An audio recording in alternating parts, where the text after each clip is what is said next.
Hello, Eugenie here. Let me kick off this episode with a confession.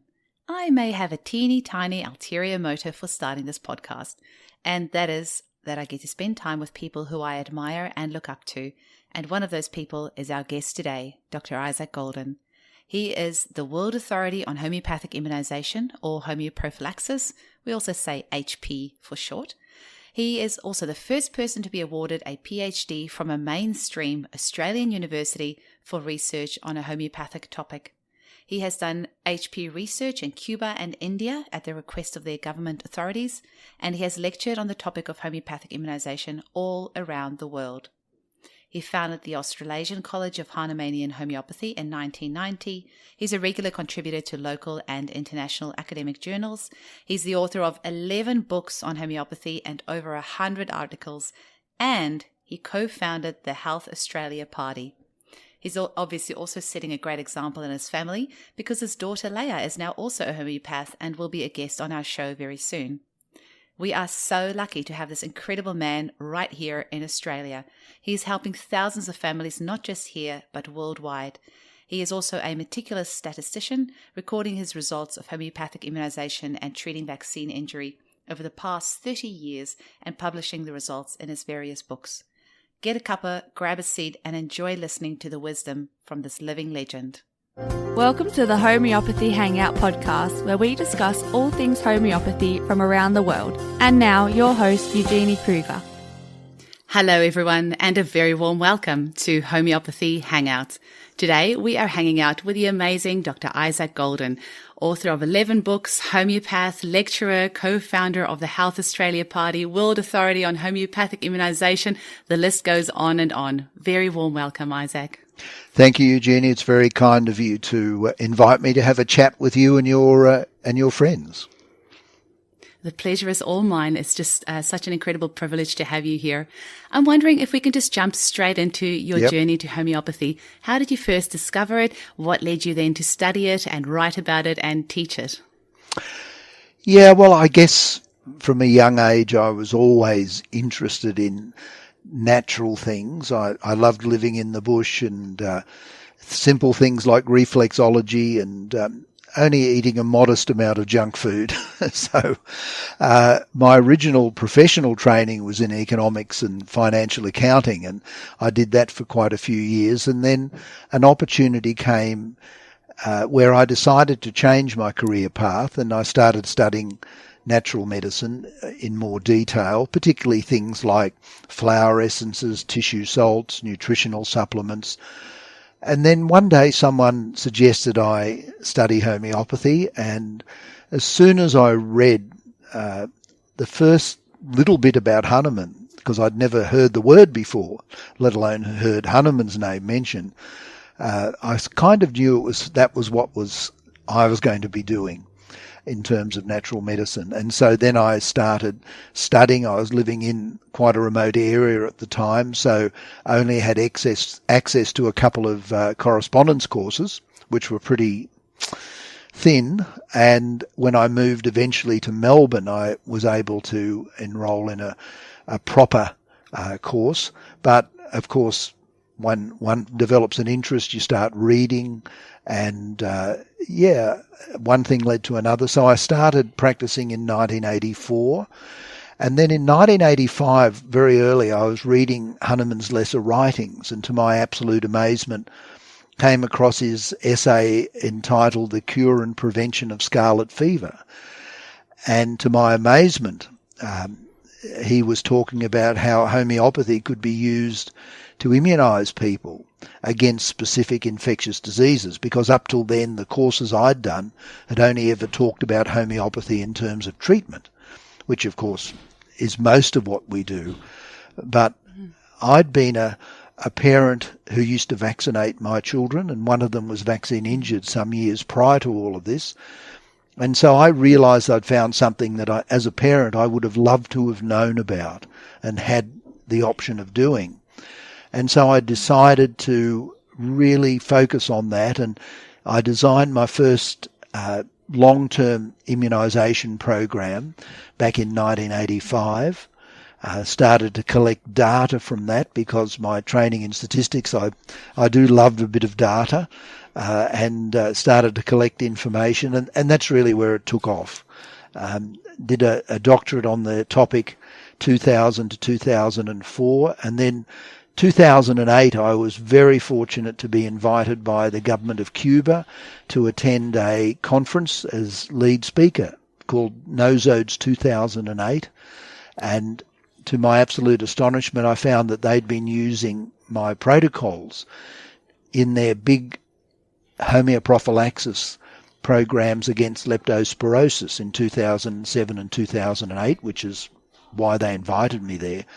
And that was a life-changing experience, I have to say. I went back to Cuba 3 more times after that, and subsequently, when things changed there in 2015, I went to India and been to India 5 times since then to collect data and work with some wonderful people over there in the Central Council for Research in Homeopathy, but also in other states, down in Kerala in particular, where natural medicine in general and homeopathy is very, very strong, and basically been talking about it, writing about it, studying it, learning about it still, because I'm still learning.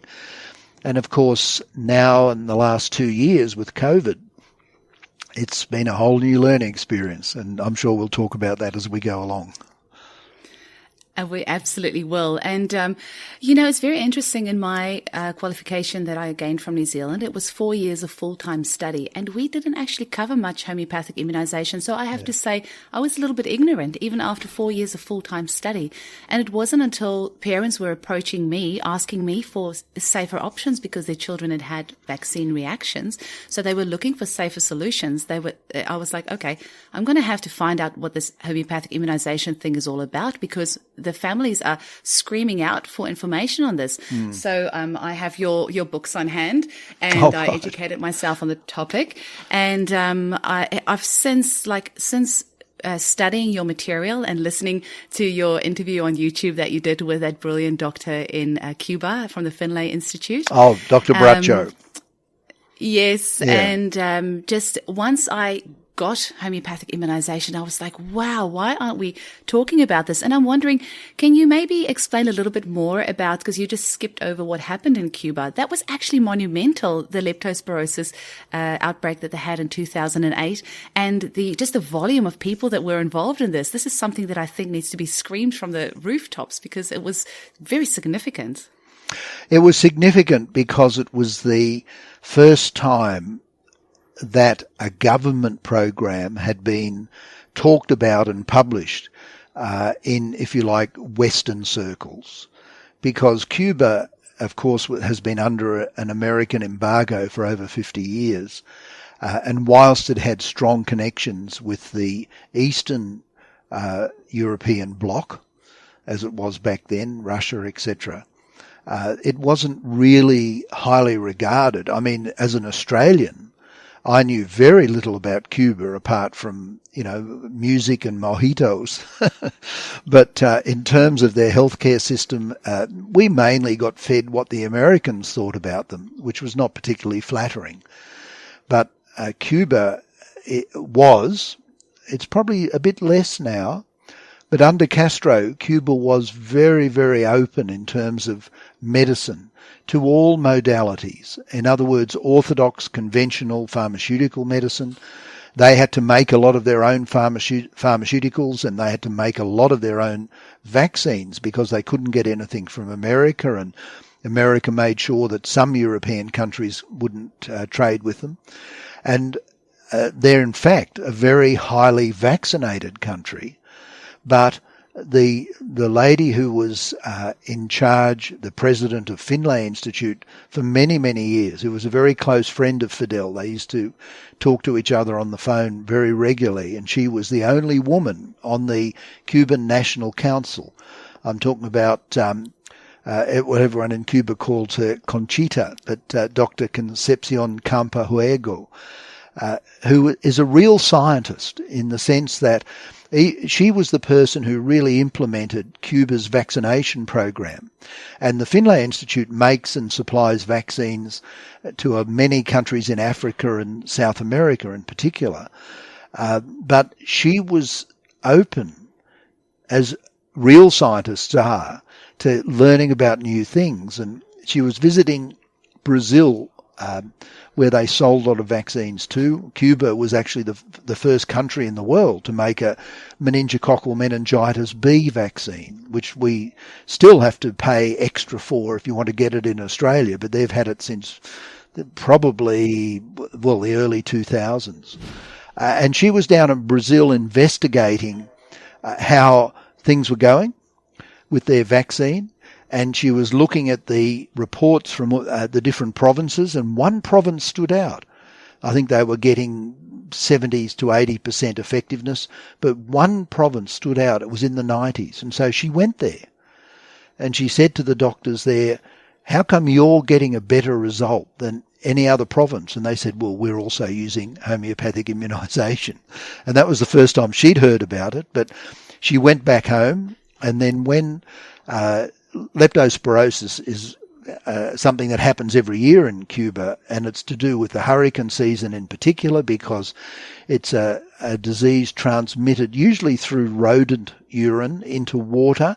So when there's a lot of standing water following hurricanes, then that's when it can spread. In 2007, they were having a very bad year, and she asked Dr. Bracho, who was the person that I spoke to on the website, to investigate this, and he must have come across my writings, because they then decided in 2007 to, in the 3 eastern provinces of Cuba where the outbreak was very bad, to immunise over 2 million people against leptospirosis, and they had a very good result. But in 2008 they had an amazing result.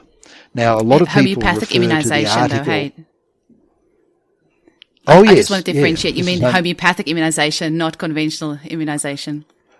No, I don't call conventional immunisation. I call that vaccination. I call it vaccination as well. I was just, because it's the public listening, I try to. Sure. Yeah, but you were talking about so the 2.2 million people. Homoeoprophylaxis. Yeah. Yes. But in 2008 they had a better result. See, the article published in the journal Homoeopathy is the one that most homeopaths see, but actually the result the following year was an even better one and more clear, less ambiguous than the 2007 result, because they had a worse hurricane season in 2008. They still homeopathically immunised those 3 eastern provinces against lepto, and when you looked at the difference between the figures in the remainder of the country compared to the immunised group in those 3 eastern provinces, the figures were dramatic. Very, very unambiguous and clear result. And then in 2010, the Cuban government, when the swine flu scare hit the world, and that could have become what we're dealing with now, by the way, if certain forces had been better prepared for it. But when the swine flu scare hit the world, the Cuban government told Finlay to immunise the whole country, over 10 million people who are over 12 months of age, against swine flu. Well, when Bracho and I were looking at the figures, we couldn't draw a conclusion because there were too few cases. And of course it was impossible to know how many cases came into the country. But what they did at the same time, they immunised homeopathically against pneumococcal disease. And in 2010, when you look at the graph, the figures fell dramatically. 2011, they came back up again. Once again, an amazing result. But it also showed what could have been done against COVID, which hasn't been done, unfortunately. Mm-hmm. I always say that bacteria and viruses have been on this planet for millions of years before any of us. They are much smarter than any of us. They are always going to mutate, and they're always going to find a way to get around things. And that's why we have things like bacteria that are resistant to antibiotics. That's why we now have a Delta strain of COVID. You know, and that's what happened with leptospirosis in Cuba. There used to be just 3 strains, and then because of over-vaccination, the virus ended up mutating and becoming a 4th strain. And that's why the Cuban government, I believe, they couldn't quickly enough manufacture a new vaccine, it would, I think Dr. Bracho said in that interview, it would have optimistically taken them 2 years to create a new vaccine. And that is why they ended up resorting to homeopathic immunization. So, homeopathic immunization is amazing in that it costs a few cents to immunize each person. You don't have to store it in a refrigerator. You don't have to administer it through a needle. It's just a pillule you put on a child's tongue. It's so easy to comply. You can use it for the whole world. It is, I get a little bit excited about this because it's really the ultimate medicine. It's the ultimate immunization. And I know you're all fired up about this. I'm preaching to the converted, but it gets me so excited that in a case of where this, the leptospirosis mutated, homeopathy was to the rescue within a few months. They had the remedy. They had administered it to millions of people. I mean, how amazing is that? It really is the medicine of the future, isn't it? Well, not if certain people have their way, it's not. And the thing that I'm not excited about is the extent to which in this country, and let's just talk about Australia for a moment, options like this, and not just homeopathic options, but many other options used by integrative medicine doctors around the world in many other countries are just completely off the radar in terms of our health officials, our dumbed down media who will not report anything that's happening overseas of any consequence, and of course the politicians who are slavishly following the advice of their health officials. We could have done so much right from February last year. Now, it's interesting. I've just learned a little bit more about Cuba and the coronavirus because a brief letter to one of the Indian homeopathic journals came out some time ago talking about the early use of homeopathic immunization against COVID in Cuba. And this was a report back from May last year, May 2020. Now, they had given a first round of HP, or homoeoprophylaxis, to about 5 million residents, and that meant there were about 6.5 million residents who didn't have it. And they compared the attack rate of COVID in the two groups, the homeopathically immunised group and the group with nothing. And, of course, there were no vaccines back then. And the effectiveness at that early stage of the homoeoprophylaxis was 94%. Now, Wow. I'm sure that it would become less than that. I mean, I did some big surveys and published some articles in 2019 looking at trying to work out an average for the effectiveness of HP around the world against all diseases, and the average came in between 85 and 90%, and that's certainly as good as you'll get from any vaccine. And the lovely thing with homeoprophylaxis or homeopathic immunisation is that the effectiveness is very consistent across different diseases. It doesn't fluctuate, like the difference between the effectiveness of the flu vaccine and the measles vaccine is enormous, with whooping cough vaccine somewhere in the middle. But with homeoprophylaxis, it's very consistent. And what it means is that even though I don't think they would have kept 94%, they probably would have come down between that 85 and 90, and that would have saved the world so much expense, so much trouble, so much difficulty. I mean, Morrison boasted 6 months ago that he was going to spend $6.8 billion on vaccines. And it's going to be more than that because we now know that because the vaccine effectiveness is much less than it was originally promised, they're going to have to be boosters. We could have immunised all of Australia back by May last year for about $200 million, including rollout costs, because the cost of the actual medicine, as you said, is very, very inexpensive. And we could have repeated that at the end of last year. We could have repeated that again when the COVID strain came, because unlike vaccines, the effectiveness of homeoprophylaxis does not depend on that lock and key like it does with vaccines between the antigen and the antibody. What we have to find is what's called a similarity of symptoms. So even if we don't have a remedy prepared from the virus, in this case, just as I didn't have that, wasn't available in February last year, and the Cubans didn't have that. The Cubans used similar remedies. nosodes from diseases like influenza that were similar to corona, and what we call genus epidemicus remedies used to treat the disease. And that worked very, very well.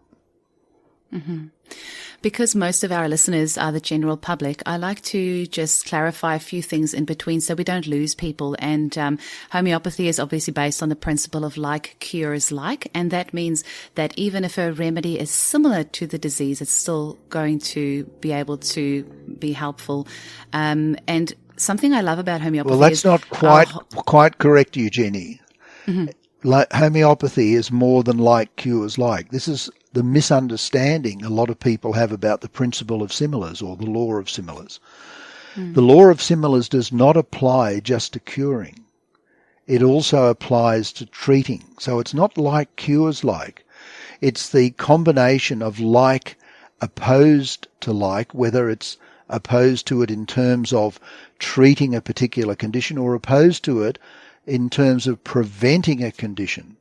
And I completely agree. Just as the first remedy that Hahnemann used, the remedy belladonna against scarlet fever, that was used initially to treat the disease. So that was an example of like cures like, because belladonna can produce the similar sort of feverish symptoms that were happening in the early stages of scarlet fever and also the skin condition as well.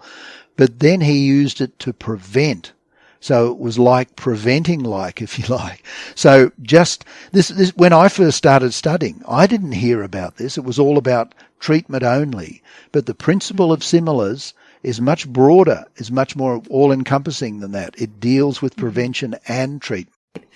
I love what you're saying there, and I was just going to pipe in there and say, at least homeopathy is based on a principle, whereas with traditional or orthodox medicine, it is not based on any principle whatsoever. It's completely ad hoc. And with homeopathy, we have the same principle that we've stuck to for 200 years that underlies what we do. So we are very certain and confident in the way that we treat because we have our system has stayed the same. Well, it's a principle that goes back much further than 200 years. It goes back to Hippocrates and other great healers who knew about the principle of similars. But the thing that Hahnemann did, he made it usable by ordinary people. Like Paracelsus, for example, gave very complicated descriptions of how he applied the principle of similars, and he needed, if you like, insight which the average person doesn't have to apply it. But Hahnemann was the first person to make the principle of similars easily and readily usable by people of any, average intelligence. And that was a great step forward for medicine. Absolutely. I was quickly going to mention just in Brazil as well, there was the meningococcal outbreak, and I think there was about 65,000 people that were homeopathically immunized there as well, with a 95% success rate in the first wave, and I think it waned to about 90% in the second wave of the meningococcal outbreak with homeopathic immunization. So we could go on and on and on about all of this. And I was also going to mention just that as homeopaths, it's so crazy that we have to be so careful about speaking about this. We had a homeopath a few years ago in Australia that was fined $120,000 for advertising homeopathic immunization. And the reality is that nobody in 200 years, over 200 years of homeopathy has ever died of our medicines, of homeopathic medicines, whereas pharmaceutical drug side effects and medical errors are one of the leading causes of death in the world. I think it's about a third or fourth leading cause of death in the world. So I just think it's crazy that something that is so beneficial and so safe and so cheap is being suppressed so much. It's in this country. So much good. And in many other similar countries, but not in all countries. And this was the thing with Cuba, for example, that the doctors there could use pharmaceutical medicine, because at times pharmaceutical medicine is the most appropriate form, particularly in acute emergency situations. It's when it comes to chronic illness that it can do, and very often does, more harm than good. But we mustn't throw out everything. And India is another example where some years ago when Mr. Modi, the Prime Minister, came to power, he elevated what was a section within the Indian Health Department to its own ministry, the Ministry of Ayush. And Ayush is an acronym for Ayurveda, Yoga and Naturopathy, Unani, Siddha, and the H is homeopathy.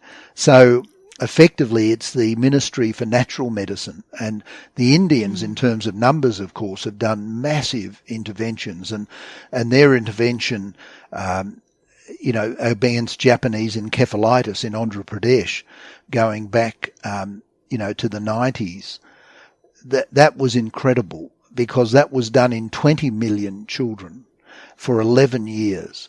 And they brought down the rates from very high levels to virtually zero in Andhra Pradesh.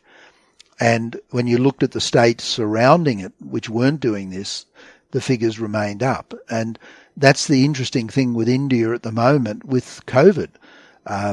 They've rolled out ivermectin, and I'm no massive fan of ivermectin because we have a natural substance, quercetin, which is also a zinc ionophore and can be used instead of that. But they rolled out ivermectin in about half a dozen Indian states, including Delhi, and the figures went from very, very high and totally distressing, way down, really, really quickly, from the middle of May. Now, our media in Australia hasn't reported that. They don't want to report success stories of a product, not a homeopathic product, but a product which had proved incredibly successful, because when you looked at the Indian states that didn't do that, the figures stayed up. And doctors here are not allowed to freely use ivermectin. So even though it wouldn't be my personal first choice of treatment, it works. And they're worrying about our hospital systems being overloaded. If the doctors here were allowed to use ivermectin, it would keep people out of intensive care units, because that's where it's done in the world, everywhere it's been allowed to be used. So unfortunately in this country, our health bureaucracy will not tolerate anything that doesn't fit the pharmaceutical paradigm.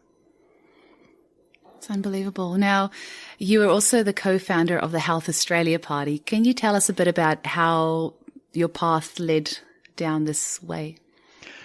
Yeah, look, I'm with great reluctance back in 2015, along with 5 other people, made an agreement. We met in a cafe in Melbourne to talk about this.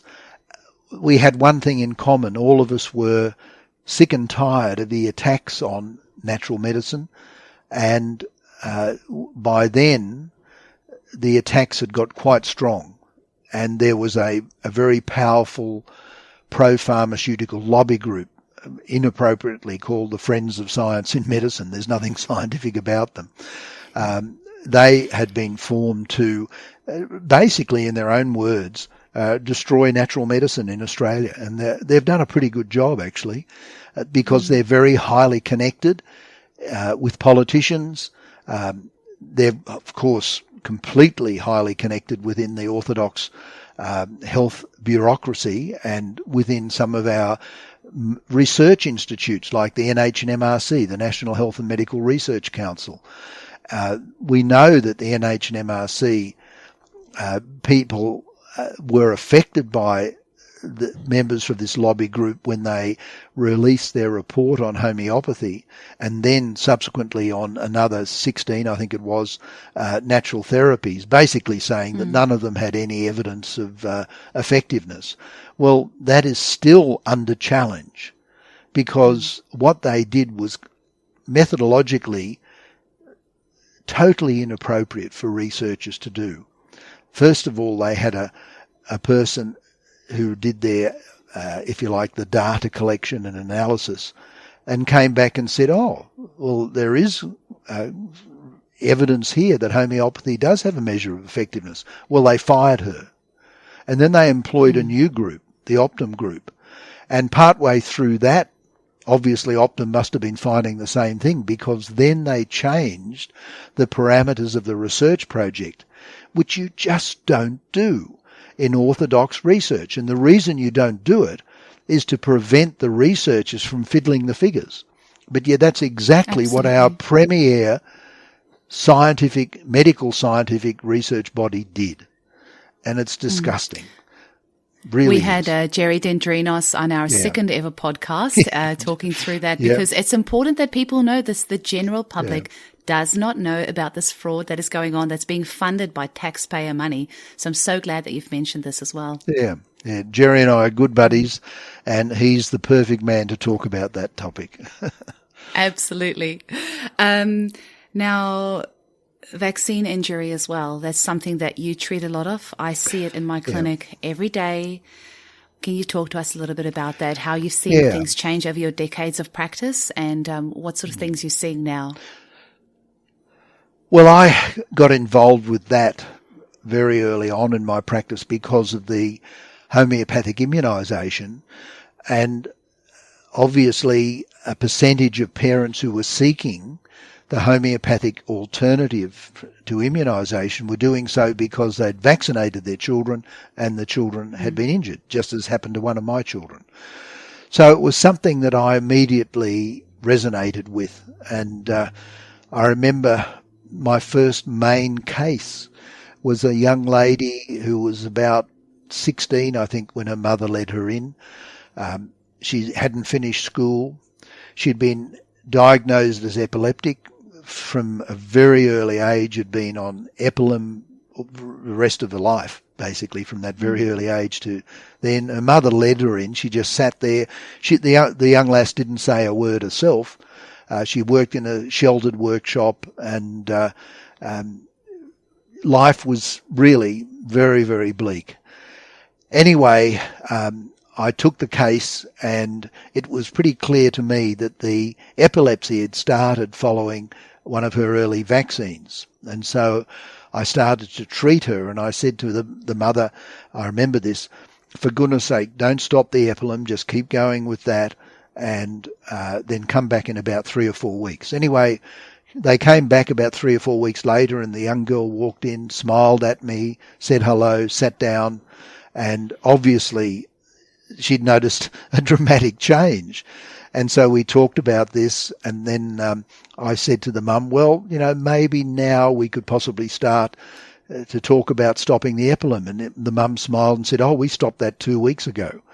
And, I it's not something you do, is suddenly go off orthodox medication, and I'd advise them not to do that. But, they decided that she'd picked up so quickly and so dramatically that they would, and of course that even helped her further, because it can be one of the adverse events of the thing, that it can take away a person's life force almost.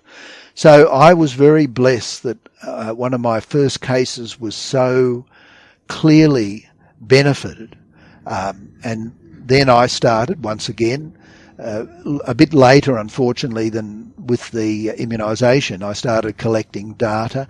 I've now published the third edition of my book. I see you've got the second edition there. The third edition has come out with a whole lot more data, and I'm still collecting data. And maybe along the way there'll be a fourth edition with the latest data as well. But the data is showing unambiguously how many, many people who are profoundly affected in some cases can be helped by appropriate homeopathic treatment. So autism, of course, is one of the major symptoms that there is debate about. Do vaccines cause it or don't they? Now, I firmly believe, and we have evidence, that vaccination is not the only cause of autism, but it is one of the causes. And when you take a case history and you can see that a child's progressing absolutely normally in terms of eye contact, language, starting to say mum, dad, whatever, in terms of fine motor skills, interaction with others, hugs, cuddles, etc., up to 12 months of age or 18 months of age, then suddenly it stops within a week or two of the vaccine. You don't need a PhD in anything to work out there's very likely a link. When you see it multiple hundreds of times, and then you see the use of potencies, homeopathic potencies of the suspected vaccine, remove over time, and it can sometimes take a couple of years, those symptoms. and you see a child who had no eye contact making eye contact again, who had no language starting to talk again, or who had only repetitive language starting to respond and form sentences, etc., and be able to play with other children. The only way those potencies could work is if the vaccine itself originally caused the problem. Otherwise, they wouldn't work. So what I've done in my books, as you would have seen in the book you just showed then, was develop maps of symptoms removed by using potencies of suspected vaccines. And that tells us, with the wisdom of hindsight, what the vaccine has caused. And I don't have a 100% success rate, but in terms of autism, I think it's around 70, the current figures show, and that's pretty good, given that with some of the children I see, they are profoundly harmed. Now, sometimes vaccine injury can cause harm beyond repair, and there are cases that are tragic. And just finally, because you asked me what differences I've seen over the years of practice, you really are seeing differences now. And when I first started getting involved in collecting data, the DPT vaccine was pretty much all to do with ADHD, aggressive, violent behaviour, and the MMR vaccine was all to do with autism. Well, now it's changed, and the DPT vaccine has now morphed into DPT Hexa, which has 6 components as opposed to 3 in the old days. And the percentage of autism in the DPT Hexa is now growing compared to what it was in the old DPT vaccines. And we now have MMRV, so that's the MMR, measles, mumps, rubella, plus varicella or chickenpox, which has been added into the MMR vaccine. And interestingly, I was able in my most recent edition to look, there were just enough cases to get a symptom picture of varicella on its own and then a symptom picture of the MMR vaccine. The remarkable thing was they were almost identical. So what the MMRV is doing is just reinforcing the potential problems caused by the old MMR on its own. So there are certainly changes. You know, you would have seen me nodding my head the entire time, and you were saying, parents say the child's fine, they had the 12-month shots come in, and then they just lose their eye contact, all that. You know, I just want to cry because I see that in my clinic every day, and these mothers are being fobbed off. They're being told by medical professionals that they're making it all up, but they are the ones that come into our clinic and bawl their eyes out because they have this child that was developing normally and suddenly is not. And we're being gagged from telling a lot of these stories. And, you know, we're not saying don't vaccinate. We would never, ever say that. Everyone needs to have a choice. They need to do what feels right for them. But we need to really investigate what's going on because all these mothers are saying that these things are happening. And then we give them homeopathic remedies and their symptoms improve. Interestingly, something that I've found, I don't know if you've seen this in your clinic, but especially after the MMR vaccine detox, homeopathic detox, I have had a lot of mums tell me that their children have been a lot more affectionate, which is very absolutely. interesting. Yeah. No, that's one of the two earliest things is the return of eye contact and return of emotional connection. I mean, once you see one or both of those happen, you know that you're on the right track, and you know that in time, if the parents are prepared to go long enough with the treatment, that other things will be restored, you know, language, etc. You know, I'm working with some lovely parents at the moment, and their child is progressing, except for really engaging language. And I keep saying to them, because I've only been working with them for a couple of months, it will come. You know, everything's moving in the right direction. And with health, with the restoration of health, it takes time. And you can only, I believe anyway, only go at the pace that the person's own self-healing mechanism is able to tolerate. And the way we gauge that is by looking at symptoms. If sometimes you start trying to push it and go too fast, then things usually get thrown around. The nice, steady progression ceases. And that's a warning sign. Okay, well, we maybe just need to go a little bit slower. And that I totally get it that parents who have been living with problems for years and years, of course they want to see their child become completely normal, for want of a better word, in a couple of months. Well, unfortunately, it doesn't always happen. But the other thing is, it's very important what you said about the vaccination. Vaccination doesn't cause these sorts of things in every person. No one is saying that at all. In fact, the vast majority of vaccine injury is not in the more extreme cases of, autism, ADHD, and those sort of behavioural or developmental delay issues, which are very, very significant. The enormous number of physical things are also a product of vaccine injury, but they're not such an obvious product because they may take months or even years to develop. And it's only when you start treating them with potencies of the suspected vaccine and you see the symptoms being removed, things like asthma and eczema, and as I mentioned, epilepsy, a very common one, a whole lot of gut issues, lots and lots of gut issues, particularly with the MMR vaccine. So the extreme conditions are the tip of the iceberg. But then many, many children can be vaccinated and appear to have no adverse effect at all. So one must never generalise and say vaccines always do this or do that, because they don't. And you're totally correct. I'm not anti-vax. I've got plenty of patients who vaccinate, including in this COVID situation. And in fact, this is where we can help a lot by using potencies of Pfizer and AstraZeneca if a person has ongoing vaccine issues. And there are other remedies which can be used to treat the immediate symptoms, but then the ongoing ones can be helped. The only thing we don't really know at the moment with these new vaccines, the mRNA and the DNA vaccines, is will it be enough?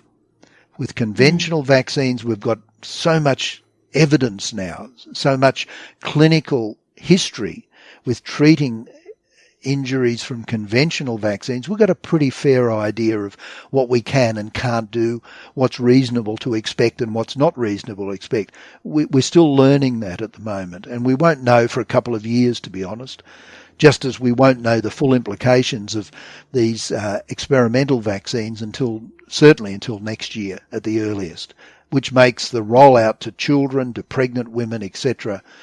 It just fills my heart with dread.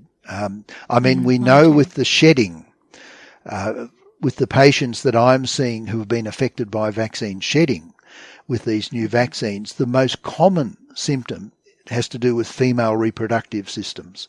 And so women who have a regular menstrual cycle, either getting extra periods or missing periods completely, and I've even got a number of ladies who are well into menopause who started bleeding following it, not the vaccine, but just being exposed to vaccinated people. So what's the vaccine doing? And as I said, we won't know the full implications of these until early next year when women, have been vaccinated when they're pregnant, start giving birth. I hope it's not a tragedy. I want to share something very personal. I might end up editing it out afterwards, but I do feel that it's very important to share. So I have had 30 years of regular cycles, never a mid-cycle bleed in my life until yesterday. And I am so shocked beyond belief. I have not been vaccinated, but I have been dealing with a lot of clients who have. And I've heard of a lot of my clients saying they've had nosebleeds, they've had some people get sore throats, headaches, rashes, unusual bleeds. I have never, in my 30 years of having a menstrual cycle, ever had a mid-cycle bleed until yesterday. And I am shocked. I'm absolutely shocked. I'm using some remedies to protect myself, but I'm realizing I obviously need to amp up the frequency. Isaac, I know you've got a super busy day ahead, so I'm being very respectful of your time, but I want to squeeze a couple of things in. Yep. I realize I cut you off earlier when you started talking about the Health Australia party. So maybe we can just, at the end, we'll just, we were busy talking about how you started it, but maybe we'll just refer people to your website because we've got about 5 minutes left, I think, before I know you have to rush off. One of the mums in my group said, I have to ask you, what keeps you going, researching, motivated when there's so much backlash from skeptics and things like that? Because all of us are watching you. We're seeing the amazing work that you do. You always have this incredible smile on your face and this beautiful aura about you. How do you do it? How do you keep going all these decades with the work that you do despite all this backlash that you're getting? Well, I won't say it's whiskey, although occasionally it is. I guess we all have our own belief system. We all have our own connection with higher forces. To me, that's been something which has been enormously important for over 40, well, actually 50 years. So that helps.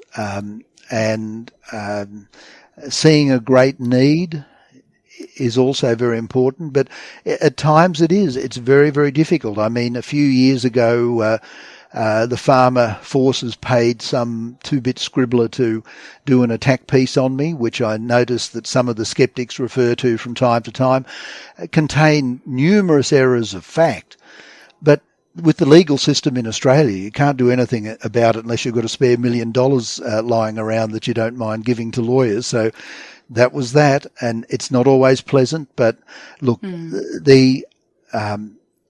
what's more important to me is that people who are really searching for options for themselves, but more importantly, that for their children, to keep their children as healthy and as well as possible. I mean, that's more important than, one's personal things being dragged through the media mud at times. And, those are the things that keep me going more than anything else. I think as homeopaths, we're always interested in the mental, emotional side of things. Like, why does somebody do the things that they do? And I have to say, the skeptics fascinate me because I'm like, where do you get all this energy? Like, what would make you want to attack somebody so badly that's doing so much good in the world? I'm always fascinated by the mindset of the type of person that has the time and energy to do something that's so negative. That's just beside the point. But one thing that why would people do it? One thing keeps me going is not spending any time thinking about what makes them tick. It's not worth it. So, I'm just more fascinated. I'm not fascinated. Why would somebody do that? Well. Now, let's finish off on a bit of fun. What is your top 3 remedies for you personally and why?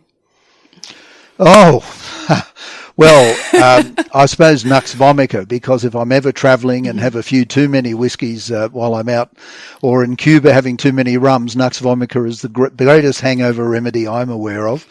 So that's not a very good one to admit to, I know, but we're all human. But it's true. We are all human. Oh, look, I think it's a really interesting question, which I don't think I've ever been asked what my top 3 are. At the moment, I guess I'd say one of the other top 2 is the remedy that I'm using to try and help people deal with shedding. And it's a remedy I picked up from a colleague who works in Israel and Africa, and a wonderful man who had a lot of experience there because Israel's been vaccinating crazy for ages. So that's a great remedy. Potency of scorpion, actually. And the third one, I don't know. I love them all. It's That's too why hard. I asked this question. It is too All hard. right. Arnica, because when I fall off the ladder when I'm Yes. climbing up doing something stupid, that's the first thing you go to. Absolutely. Isaac, you're so generous with your time. You're a shining light. We are so lucky to have you in this world, and especially in Australia. Thank you so much for everything It's that my you do. pleasure. And thank you, Jenny, for the opportunity to have a chat. Hi, homies. I'd like to invite you to come and join me at the Homeopathy Hangout Podcast Facebook group, where we can discuss past episodes and you can help me decide on new content for the show. Also, be sure to check out my YouTube channel, where you'll find my free Homeopathy at Home 30-minute introduction video, which is perfect for anyone completely new to homeopathy who's ready to take charge of their own health. Just search for Eugenie Kruger Homeopathy on YouTube. And if you'd like to support this podcast, you can make a once-off $5 donation by visiting www.buymeacoffee.com/hangout. Or if you'd like to make a monthly donation, you can visit www.patreon.podbean.com/homeopathy hangout. And if you're in Australia and you'd like to purchase one of our beautiful homeopathic kits, single remedies, or one of our amazing combination remedies, visit www.eugeniekruger.com, where you can also sign up to our newsletter so you don't miss out on any special offers.